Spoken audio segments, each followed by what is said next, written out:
ਵਾਹਿਗੁਰੂ ਸਾਹਿਬ ਜੀ।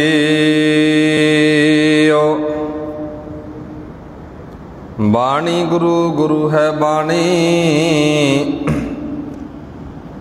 ਵਿੱਚ ਬਾਣੀ ਅੰਮ੍ਰਿਤ ਸਾਰੇ।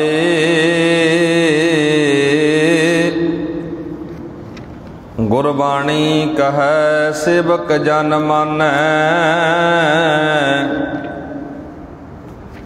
ਪ੍ਰਤੱਖ ਗੁਰੂ ਨਿਸਤਾਰੇ। ਧੰਨ ਵਾਹਿਗੁਰੂ ਸਾਹਿਬ ਜੀਓ।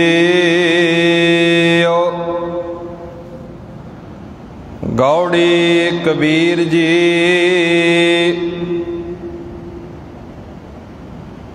ਨਗਨ ਫਿਰਤ ਜੋ ਪਾਈਐ ਜੋਗ,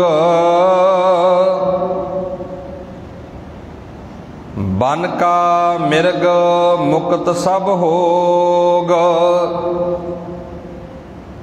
ਕਿਆ ਨਾਂਗੇ ਕਿਆ ਬਾਂਧੇ ਚਾਮ, ਜਬ ਨਹੀਂ ਚੀਨਸ ਆਤਮ ਰਾਮ। ਕਿਆ ਨਾਂਗੇ ਕਿਆ ਬਾਂਧੇ ਚਾਮ, ਜਬ ਨਹੀਂ ਚੀਨਸ ਆਤਮ ਰਾਮ। ਰਹਾਉ ਮੂੰਡ ਮੁੰਡਾਏ ਜੋ ਸਿਧ ਭਾਈ, ਮੁਕਤੀ ਭੇਡ ਨਾ ਗਈਆ ਕਾਈ। ਬਿੰਦ ਰਾਖ ਜੋ ਤਰੀਐ ਭਾਈ, ਖੁਸਰੈ ਕਿਉ ਪਰਮ ਗਤ ਪਾਈ। ਕਹੋ ਕਬੀਰ ਸੁਨੋ ਨਰ ਭਾਈ, ਰਾਮ ਨਾਮ ਬਿਨ ਕਿਨ ਗਤ ਪਾਈ। ਕਹੋ ਕਬੀਰ ਨਰ ਸੁਨਹੁ ਭਾਈ, ਰਾਮ ਨਾਮ ਬਿਨ ਕਿਨ ਗਤ ਪਾਈ। ਪਰਮ ਸਨਮਾਨਯੋਗ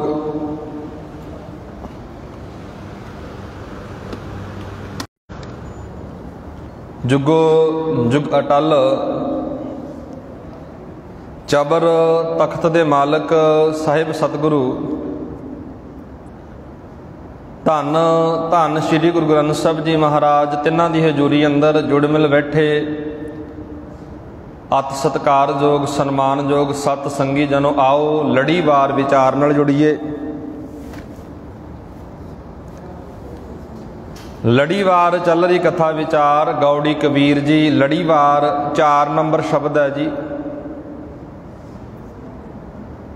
ਗੁਰੂ ਗ੍ਰੰਥ ਸਾਹਿਬ ਦਾ ਪਾਵਨ ਪਵਿੱਤਰ ਅੰਕ 324।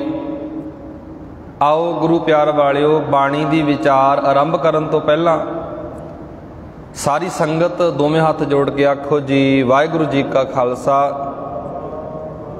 ਵਾਹਿਗੁਰੂ ਜੀ ਕੀ ਫਤਿਹ। ਅੱਜ ਦਾ ਸ਼ਬਦ ਹੈ ਜੀ ਬਾਬਾ ਕਬੀਰ ਜੀ ਦਾ। ਬਾਬਾ ਕਬੀਰ ਜੀ ਨੇ ਧਾਰਮਿਕ ਭੇਖਾਂ ਉੱਤੇ ਬਹੁਤ ਕਰਾਰੀ ਚੋਟ ਕੀਤੀ ਹੈ। ਥੋੜਾ ਜਦੋਂ ਅਸੀਂ ਪਾਵਨ ਪਵਿੱਤਰ ਬਾਣੀ ਨੂੰ ਗੌਰ ਦੇ ਨਾਲ ਪੜ੍ਹਦੇ ਵਿਚਾਰਦੇ ਨਾ, ਬਹੁਤ ਕੁਝ ਸਾਡੇ ਸਾਹਮਣੇ ਆਉਂਦਾ। ਕਬੀਰ ਸਾਹਿਬ ਦੀ ਬਾਣੀ ਸ਼ੁਰੂ ਹੋ ਗਈ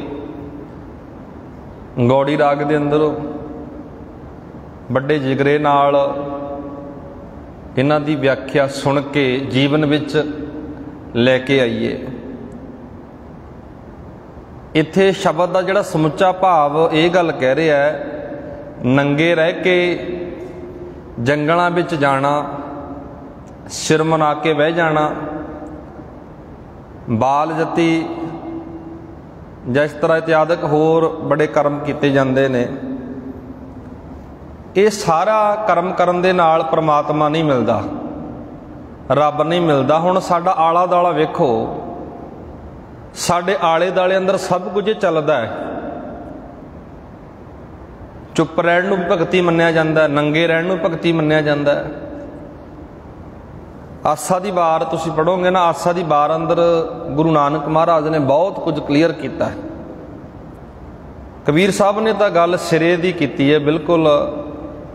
मैं कल भी गल करदा सी, बाबे कबीर नूं तशद्दद तसीहे बहुत झलने पे ने। जदों कोई सच्ची गल करनी होवे ना, सच कहना होवे, तो समाज प्रवान मसा ही करदा हुंदा सच नूं। हाँ, कुछ सच नूं प्रवान करन वाले परवाने हुंदे ने, जिहड़े सच नूं प्रवान करदे ने, उहनूं कबूल करदे ने। इत्थे महाराज ने रहाओ वाला मंद वरतिया, क्या नांगे क्या बांधे चाम, जब नहीं कीनस आत्म राम। कबीर साहब जी कह रहे ने, कबीर भगत जी कह रहे ने रहाओ वाले बंद अंदर। बाबा कबीर जी कह रहे ने बांधे चाम का अर्थ हुंदा चम उत्ते मिर्गशाला दा चम चढ़ा के रखना, शरीर ते कोई बखरा पहरावा पहन के रखना। अक्सर हुंदा जी भी शरीर ते कोई बंदा बखरा पहरावा पहनदा, बखरा एक बहुत बड़ा पहरावा बना लिया, पहन लिया, दुनिया नूं संसार नूं इस तरह जब लगदा है भी ये बंदा रब दे बहुत नेड़े होना। चम नाल मिर्गशाला दी खल नूं बन लेना। इत्थे शब्द वरतिया जी, क्या नांगे क्या बांधे चाम। कबीर साहब जी कह रहे ने इस रहाओ वाले बंद अंदर, कबीर जी इत्थे विचार दे रहे ने, हे भाई जद तक तू परमात्मा नूं नहीं पछाणदा, रब नूं अपने अंदरों नहीं वेखदा, तद तक नंगे रहिया की तैनूं कुछ प्राप्त हो सकता है। पिंडे ते अपने पिंडे ते शरीर ते चम लपेटिया की मिल सकता है। ये क्वेश्चन महाराज ने पैदा किया। जे तू अपने अंदर बैठे रब नूं परमात्मा नूं वेखिया नहीं, समझिया नहीं, भावें शरीर ते तू किन्ना मर्जी पहरावा पाई जा, चम लपेटी जा, अते महाराज कहंदे क्या नांगे भावें तू नंगा रही जा। आप आसा दी बार की गल करते सी। आसा दी बार अंदर महाराज ने बड़ा सोहना वचन आखिया। इत्थे संसार विच बहुते लोग उन्हां नूं भगत मनदे ने जिहड़े कपड़ा नहीं पहनदे। वो वखरा धर्म हो सकदा, उन्हां दी विचार हो सकदी है, पर सिख धर्म की कहंदा है, गुरु ग्रंथ साहब महाराज की कहंदा उन्हां बारे, बाबा नानक उन्हां बारे की कहंदा। बाबा नानक कहंदा है वस्त्र ना पहरे अहनस कह रहे। आप सारे जानते शरीर वास्ते कपड़ा बनया होया जी, शरीर ते कपड़ा पहनना चाहिए। कपड़ा शरीर वास्ते बनया होया है। बहुते लोग अज भी जे कुछ शरीर ते कपड़ा ना पहने, साडी निगाह विचों धर्मी है, रब दे नेड़े बहुत हो सकता है समाज दे। पर बाबा कबीर जी कहंदे, बाबा नानक जी कहंदे वस्त्र ना पहरे। जे तू वस्त्र नहीं पहनदा, अर्थ भी बड़े सिंपल है जी, अनपढ़ तो अनपढ़ बंदे तो समझ आउणगे। जे तू कपड़ा नहीं पहनदा, वस्त्र ना पहरे अहनस कहरे, कैर करना अपने शरीर नाल तू कैर कर रहा। बाबा नानक कहंदा मोन बिगुता क्यों जागै क्यों जागै गुरबिन सुता। चुप रहना है। महाराज कहंदे चुपै चुप ना हो बई, जे लाए रहा लिवतार। चुप रहने नाल रब दे नेड़े नहीं होया जा सकदा। जे चुप कराउणा अपने मन नूं करा, मन दीआं वासनावां ते काबू पा। मोन बिगुता क्यों जागै गुरबिन सुता। गुरु तो बिना सुता किवें जागेगा, गुरु जगाउंदा सुत्तिआं नूं। अगे महाराज कहंदे पग उपिताणा अपना किया कमाना। पग दा अर्थ हुंदा जी पैर। पैर भी नंगे रखते हैं कई लोग, कईयां नूं आदत हुंदी है, कई लोग इहनूं धर्म दा नां दे दिंदे ने। बाबा नानक कहंदा जे पैरां विच कुछ पाउंदा नहीं, कंडे वज्जणगे, अपना किया तू कमाई जाना। जिहड़ी चीज़ जिथे बनी है, जिहदे वास्ते पहननी चाहिदी आ, इहदे नाल कोई बंदा त्यागी थोड़ी बन जाता है। इहदे नाल बंदा थोड़ा धर्मी थोड़ी बन जाता भी मैं आह चीज़ नहीं पाउंदा जी, मैं आह चीज़ नहीं पहनदा। बाबे नानक ने इस अडंबर दे विचों, इस दलदल दे विचों सानू कढिया, उपर उठाया। ਅੱਗੇ ਮਹਾਰਾਜ ਕਹਿ ਰਹੇ ਨੇ ਜੀ, ਪਾਗੋ ਪਿਤਾਣ ਆਪਣਾ ਕੀਆ ਕਵਣ, ਅਲਮਲ ਖਾਈ ਸਿਰਸ਼ਾਈ ਪਾਈ। ਅਲਮਲ ਖਾਂਦਾ, ਸਿਰ ਵਿੱਚ ਸਵਾਹ ਵੀ ਪਾ ਲੈਂਦਾ। ਹੁਣ ਚੇਤੇ ਕਰਿਓ ਜੀ, ਗੁਰੂ ਨਾਨਕ ਮਹਾਰਾਜ ਕੀ ਕਹਿ ਰਹੇ ਨੇ ਸਿਰ 'ਚ ਸਵਾਹ ਪਾਉਣ ਵਾਲੇ ਨੂੰ। ਅਲਮਲ ਖਾਈ ਸਿਰਸ਼ਾਈ ਪਾਈ। ਉਹਨੂੰ ਮਹਾਰਾਜ ਕਹਿੰਦੇ ਮੂਰਖ ਅੰਧੇ ਪੱਤ ਗਵਾਈ। ਬਾਬਾ ਨਾਨਕ ਕਹਿੰਦਾ ਸਿਰੇ ਦਾ ਮੂਰਖ ਤੇ ਅੰਨਾ ਬਣ ਗਿਆ, ਆਪਣੀ ਇੱਜ਼ਤ ਗਵਾਈ ਜਾਂਦਾ। ਕਿਉਂ ਇਹ ਕੰਮ ਕਰਦਾ? ਅਲਮਲ ਖਾਈ ਸਿਰਸ਼ਾਈ ਪਾਈ, ਮੂਰਖ ਅੰਧੇ ਪੱਤ ਗਵਾਈ। ਅੱਗੇ ਮਹਾਰਾਜ ਕਹਿੰਦੇ ਰਹਿ ਬਿਬਾਣੀ ਮੜੀ ਮਸਾਣੀ, ਅੰਧ ਨਾ ਜਾਣੈ ਫਿਰ ਪੁਛਤਾਣੀ। ਮਹਾਰਾਜ ਕਹਿੰਦੇ ਅੰਨਾ ਮਨ ਕਰਕੇ ਅੰਨਾ ਪਛਾਣ ਨਹੀਂ ਕਰਦਾ, ਅੰਤ ਵੇਲੇ ਇਹਨੂੰ ਪਛਤਾਉਣਾ ਪਊਗਾ। ਵੇਖੋ ਜੀ ਕਿੱਡੇ ਕਮਾਲ ਦੇ ਵਚਨ ਨੇ ਬਾਣੀ ਦੇ। ਕਿਤੇ ਆਸਾ ਦੀ ਵਾਰ ਜਪਜੀ ਸਾਹਿਬ ਦੇ ਅਰਥ ਅਸੀਂ ਪੜ੍ਹਨੇ ਸ਼ੁਰੂ ਕਰ ਦਈਏ ਨਾ, ਖਾਸ ਕਰਕੇ ਮੇਰੀਆਂ ਮਾਤਾਵਾਂ ਭੈਣਾਂ ਗੁਰਬਾਣੀ ਨਾਲ ਜੁੜ ਜਾਣ, ਗੁਰੂ ਗ੍ਰੰਥ ਸਾਹਿਬ ਨਾਲ ਜੁੜ ਜਾਣ, ਸਾਡੇ ਘਰਾਂ 'ਚ ਬਹੁਤੇ ਕਲੇਸ਼, ਬਹੁਤੇ ਕਰਮਕਾਂਡ, ਬਹੁਤੀਆਂ ਮਨਮੱਤਾਂ ਉੱਡ ਸਕਦੀਆਂ ਨੇ, ਭੱਜ ਸਕਦੀਆਂ ਨੇ। ਸਾਡੇ ਹੱਥ ਵਿੱਚ ਆ ਜੀ ਬਹੁਤ ਕੁਝ। ਗੁਰੂ ਨੇ ਤਾਂ ਕਿੱਡਾ ਕਮਾਲ ਦਾ ਰੱਬੀ ਖਜ਼ਾਨਾ ਦਿੱਤਾ ਬਾਣੀ ਦਾ। ਇਸ ਕਰਕੇ ਕਬੀਰ ਜੀ ਕਹਿੰਦੇ ਕਿਆ ਨਾਂਗੇ ਕਿਆ ਬਾਂਧੇ ਚਾਮ, ਜਬ ਨਹੀਂ ਚੀਨਸ ਆਤਮ ਰਾਮ। ਭਾਈ ਨੰਗੇ ਰਹਿਣ ਦਾ ਕੋਈ ਫਾਇਦਾ ਨਹੀਂ, ਚੰਮ ਤੇ ਵੱਖੋ ਵੱਖਰੀਆਂ ਖੱਲਾਂ ਪਾਉਣ ਦਾ ਕੋਈ ਫਾਇਦਾ ਨਹੀਂ, ਕਿਉਂਕਿ ਹਾਲੇ ਤੱਕ ਤਾਂ ਰੱਬ ਨੂੰ ਚੀਨਿਆ ਨਹੀਂ, ਆਪਣੀ ਆਤਮਾ ਅੰਦਰੋਂ, ਆਪਣੇ ਅੰਦਰੋਂ ਪਰਮਾਤਮਾ ਨੂੰ ਤਾਂ ਵੇਖਿਆ ਨਹੀਂ। ਅੱਗੇ ਮਹਾਰਾਜ ਨੇ ਗੱਲ ਕਲੀਅਰ ਕਰਤੀ। ਪਹਿਲਾ ਬੰਦ ਪੜ੍ਹੋ ਜੀ ਕਬੀਰ ਸਾਹਿਬ ਦਾ। ਹੁਣ ਕਬੀਰ ਸਾਹਿਬ ਦੀ ਬਾਣੀ ਸ਼ੁਰੂ ਹੋ ਗਈ ਜੀ। ਤੁਹਾਡੇ ਮਨ ਦਾ ਕੋਈ ਵੀ ਸਵਾਲ ਹੋਵੇ ਤੁਸੀਂ ਬੇਝਿਜਕ ਹੋ ਕੇ ਪੁੱਛ ਸਕਦੇ ਹੋ। ਕਬੀਰ ਸਾਹਿਬ ਨੇ ਕਿਸੇ ਨਾਲ ਵੀ ਲਿਹਾਜ਼ ਨਹੀਂ ਕੀਤੀ। ਬਾਣੀ ਤਾਂ ਸਾਰੀ ਕਿਸੇ ਨਾਲ ਲਿਹਾਜ਼ ਨਹੀਂ ਕਰਦੀ। ਬਾਣੀ ਨੇ ਤਾਂ ਸੱਚ ਕਹਿਣਾ ਹੈ। ਗੁਰੂਆਂ ਨੇ, ਭਗਤਾਂ ਨੇ ਸੱਚ ਕਿਹਾ ਬਾਣੀ ਅੰਦਰ। ਕਬੀਰ ਜੀ ਅੱਗੇ ਕਹਿ ਰਹੇ ਨੇ ਨਗਨ ਫਿਰਤ ਜੋ ਪਾਈਐ ਜੋਗ, ਬਨ ਕਾ ਮਿਰਗ ਮੁਕਤ ਸਭ ਹੋਗ। ਬਨ ਦਾ ਅਰਥ ਹੁੰਦਾ ਜੰਗਲ। ਪਾਤਸ਼ਾਹ ਜੀ ਕਹਿ ਰਹੇ ਨੇ, ਪਾਤਸ਼ਾਹ ਜੀ ਕਹਿ ਰਹੇ ਨੇ ਬਨ ਵਿੱਚ ਰਹਿਣ ਵਾਲਾ ਮਿਰਗ। ਇੱਥੇ ਇੱਕ ਸ਼ਬਦ ਵਰਤਿਆ ਮਹਾਰਾਜ ਕਹਿੰਦੇ ਜੇ ਨੰਗੇ ਫਿਰਦਿਆਂ ਪਰਮਾਤਮਾ ਨਾਲ ਮਿਲਾਪ ਹੁੰਦਾ ਹੋਵੇ, ਜਿਹੜੇ ਲੋਕ ਕੱਪੜਾ ਨਹੀਂ ਪਹਿਨਦੇ, ਨੰਗੇ ਰਹਿੰਦੇ ਨੇ, ਨਗਨ ਰਹਿੰਦੇ ਨੇ, ਬਾਬਾ ਕਬੀਰ ਜੀ ਕਹਿੰਦੇ ਜੇ ਨੰਗੇ ਰਹਿਆਂ ਪਰਮਾਤਮਾ ਨਾਲ ਮਿਲਾਪ ਹੋ ਸਕਦਾ ਹੈ ਤਾਂ ਜੰਗਲ ਵਿੱਚ ਹਰੇਕ ਪਸ਼ੂ ਆ ਨਾ ਜਿਹੜਾ ਉਹ ਮੁਕਤ ਹੋ ਸਕਦਾ ਹੈ। ਪਸ਼ੂਆਂ ਦੇ ਕੱਪੜੇ ਨਹੀਂ ਪਹਿਨੇ ਹੁੰਦੇ, ਮਿਰਗਾਂ ਦੀਆਂ ਡਾਰਾਂ ਦੇ ਕੋਈ ਕੱਪੜੇ ਨਹੀਂ ਪਹਿਨੇ ਹੁੰਦੇ, ਉਹ ਪੈਂਟ ਕੋਟ ਨਹੀਂ ਪਾ ਕੇ ਰੱਖਦੇ। ਸਾਰੀ ਜ਼ਿੰਦਗੀ ਇਸ ਤਰ੍ਹਾਂ ਹੀ ਰਹਿੰਦੇ ਨੇ ਪਸ਼ੂ ਵਿਚਾਰੇ, ਜੰਗਲ ਵਿੱਚ ਰਹਿਣ ਵਾਲੇ ਜਾਨਵਰ। ਬਹੁਤ ਕਮਾਲ ਦੀ ਤੇ ਬਹੁਤ ਵੱਡੀ ਗੱਲ ਕਹੀ ਹੈ ਕਬੀਰ ਸਾਹਿਬ ਨੇ। ਗੱਲ ਵਿਪਰ ਦੇ ਉਹਨਾਂ ਲੋਕਾਂ ਦੇ ਹਜਮ ਨਹੀਂ ਹੁੰਦੀ ਸੀ। ਕਬੀਰ ਨੇ ਸਾਡੇ ਉੱਤੇ ਏਡੀ ਵੱਡੀ ਚੋਟ ਕਰ ਦਿੱਤੀ।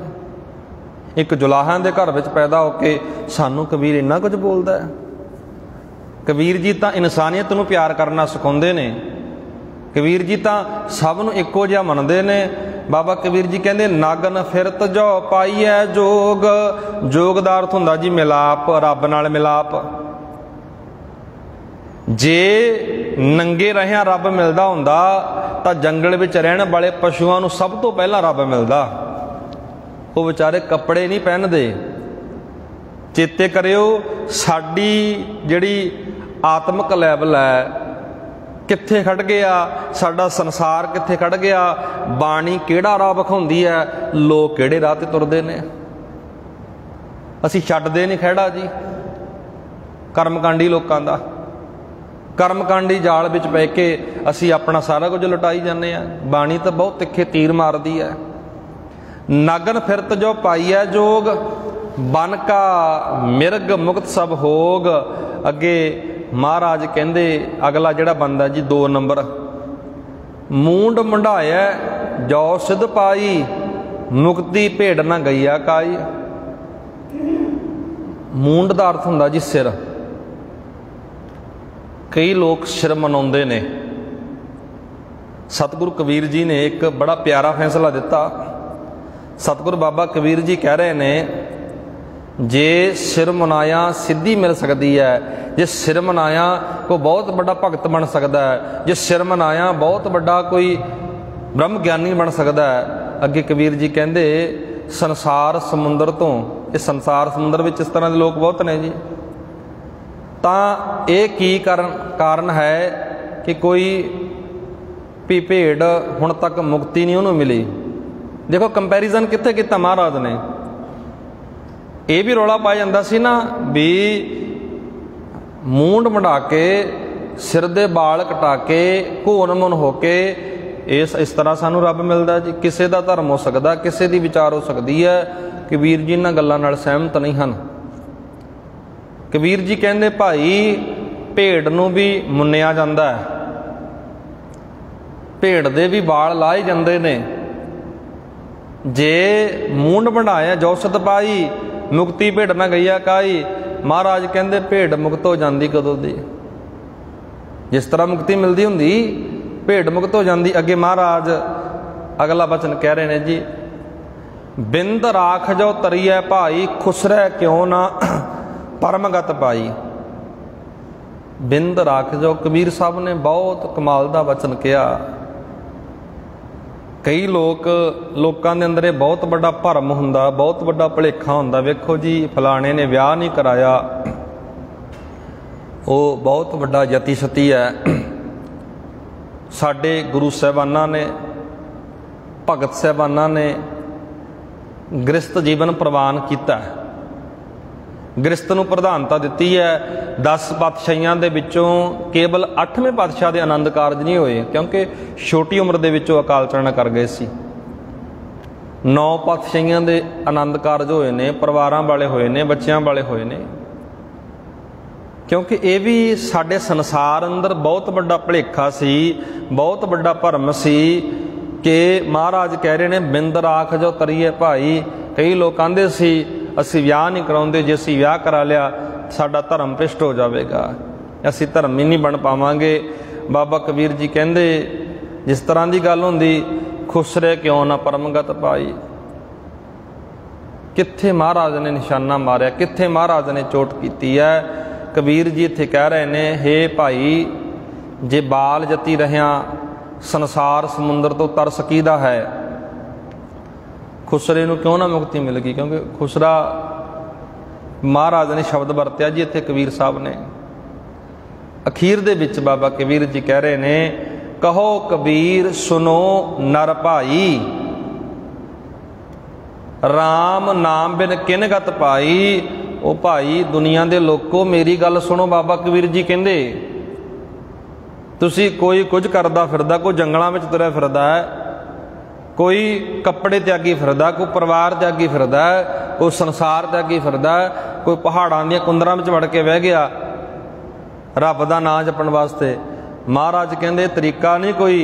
बाबा कबीर जी कहंदे कहो कबीर सुनो नर भाई, मेरी गल सुनो। बाबा कबीर जी कहंदे राम नाम बिन किन गत पाई। परमात्मा दे नाम तो बिना किसी दी भी गति नहीं हो सकती।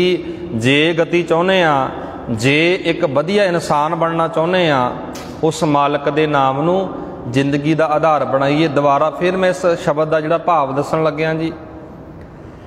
शब्द का भाव अर्थ यह बनता है, बाबा कबीर जी कह रहे नंगे रह के जंगलों में भौना, जंगलों में भटकना, सिर मना के फकीर बन जाना, बाल जती बने रहना, इहो जिहा कोई साधन मनुख नूं संसार सागर तो पार नहीं कर सकता।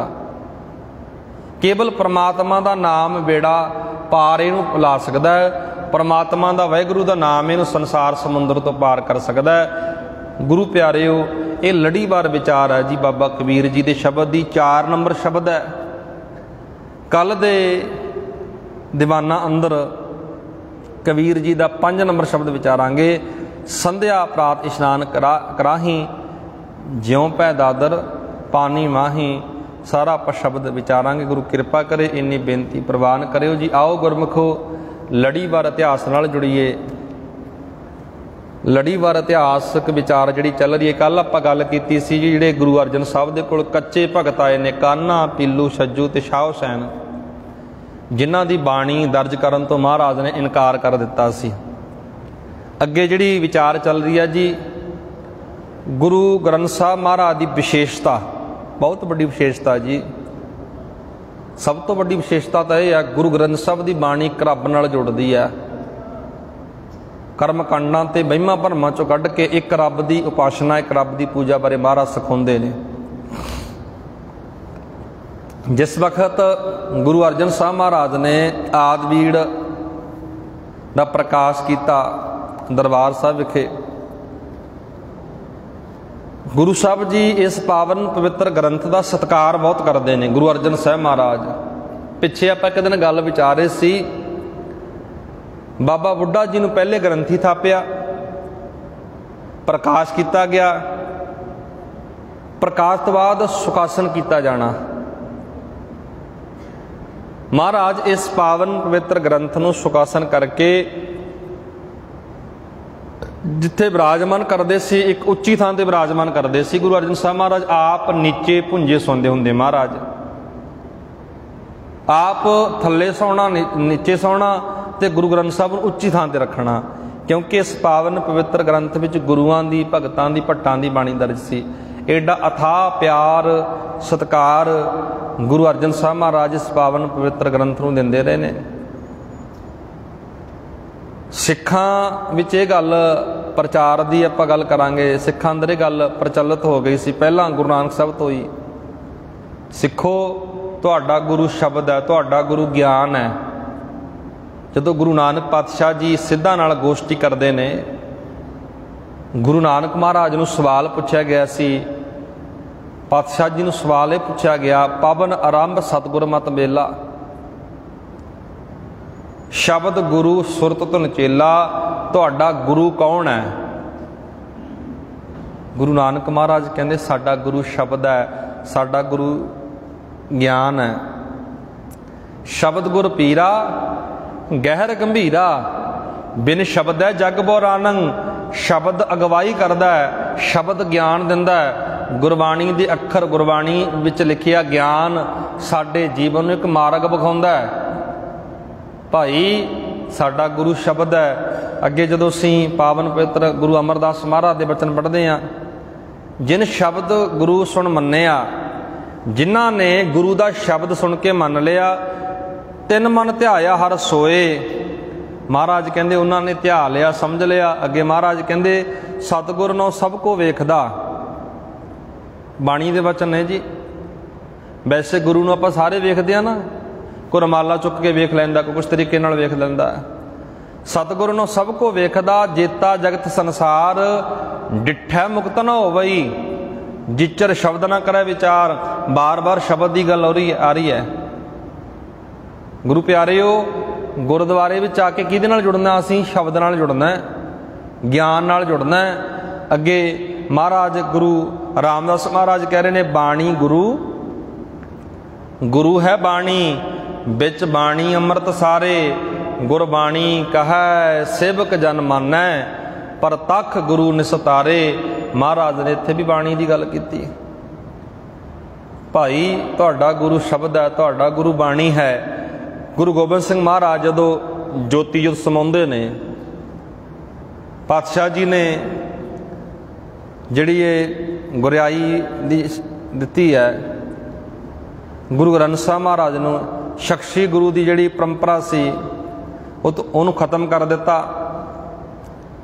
ਗੁਰੂ ਗ੍ਰੰਥ ਸਾਹਿਬ ਮਹਾਰਾਜ ਜੁਗੋ ਜੁਗ ਅਟਲ ਸਤਿਗੁਰੂ ਬਣੇ ਅਤੇ ਪਾਤਸ਼ਾਹ ਜੀ ਨੇ ਇਹ ਗੱਲ ਆਖੀ ਵੀ ਤੁਹਾਡਾ ਗੁਰੂ ਗ੍ਰੰਥ ਹੈ, ਕਿਸੇ ਹੋਰ ਧਰਮ ਦੇ ਗ੍ਰੰਥ ਨੂੰ ਗੁਰੂ ਨਹੀਂ ਮੰਨਿਆ ਜਾ ਸਕਦਾ।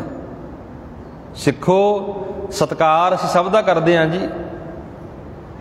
ਜਦੋਂ ਮਰਿਆਦਾ ਦੀ ਗੱਲ ਆਉਂਦੀ ਹੈ, ਪਰਪੱਕਤਾ ਦੀ ਗੱਲ ਆਉਂਦੀ ਹੈ, ਗੁਰੂ ਸਿਧਾਂਤਾਂ ਦੀ ਗੱਲ ਆਉਂਦੀ ਹੈ, ਉਸ ਵਕਤ ਸਾਡਾ ਗੁਰੂ ਕੇਵਲ ਇੱਕੋ ਹੈ, ਧੰਨ ਧੰਨ ਸਾਹਿਬ ਸ੍ਰੀ ਗੁਰੂ ਗ੍ਰੰਥ ਸਾਹਿਬ ਮਹਾਰਾਜ। ਅਸੀਂ ਗੁਰੂ ਗ੍ਰੰਥ ਸਾਹਿਬ ਦੇ ਮੁਰੀਦ ਹਾਂ, ਅਸੀਂ ਗੁਰੂ ਗ੍ਰੰਥ ਸਾਹਿਬ ਦੇ ਨੂੰ ਮੰਨਣ ਵਾਲੇ ਹਾਂ। ਗੁਰੂ ਗੋਬਿੰਦ ਸਿੰਘ ਮਹਾਰਾਜ ਨੇ ਇਹ ਗੱਲ ਪ੍ਰਚਾਰ ਦਿੱਤੀ। ਸਭ ਤੋਂ ਵੱਡੀ ਵਿਸ਼ੇਸ਼ਤਾ ਜੀ, ਇੱਕ ਸਭ ਤੋਂ ਵੱਡੀ ਵਿਸ਼ੇਸ਼ਤਾ ਇਹ ਹੈ, ਗੁਰੂ ਗ੍ਰੰਥ ਸਾਹਿਬ ਦੀ ਮੁਬਾਰਕ ਬਾਣੀ ਅੰਦਰ ਸਾਡੇ ਸਤਿਗੁਰਾਂ ਨੇ ਆਪ ਵਿਚਾਰੀ ਹੈ। गुरु ग्रंथ साहब की जिन्नी भी बाणी है सब तो बड़ी विशेषता यह है जी, गुरुआं ने अपने जीवन काल विच अपने हुंदियां सारी बाणी आप खुद उचारण की है, आप लिखी है, आप सांभी है अते इस बाणी नूं ग्रंथ का रूप दिता गुरु अर्जन महाराज ने। इस दे मुकाबले जे तुसीं होर धर्मां दे ग्रंथां की गल करोगे, उन्हां दे जिहड़े धार्मिक आगू ने, धार्मिक रहबर ने, उन्हां दे धार्मिक रहबरां तो बाद, धार्मिक आगूआं तो बाद सेवकां ने लिखे ने वो ग्रंथ।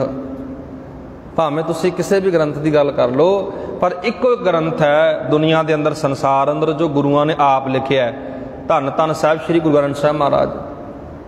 तुसीं होर ग्रंथां की गल करोगे, वो उन्हां आगूआं दे जाण तो बाद, धार्मिक रहबरां दे जाण तो बाद उन्हां दे सेवकां ने लिखे। पातशाह जी ने इस तरह ये पहला एक धर्म ग्रंथ है जिस विच गुरुआं तो सिवा